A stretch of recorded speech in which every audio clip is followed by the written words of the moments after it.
Hello friends, welcome back to the my new video guys on my YouTube channel. Today friends we are going to talk about guys how can we set guys notification ringtone in our Samsung phone device.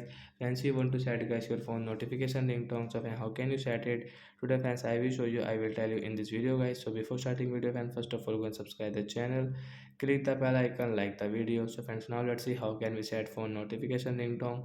Friends, first of all we will on our phone setting guys. After on phone setting, how can we set guys Samsung phone notification ringtone? Then we will click on get the sound and vibration. Then guys scroll it. Notification sound means ringtone guys. We will tap here. So which ringtone guys you like guys you can set from here. Then we will click on get this telegraph ringtone and friends come back. Friends you can see get this telegraph ringtone will set in our notification ringtone. So like that guys you can set guys your Samsung phone notification ringtone. So that's it guys. Thanks for watching the video. Are you friends? You have understood how to set notification ringtone in our Samsung phone device. So bye bye friends, thanks for watching.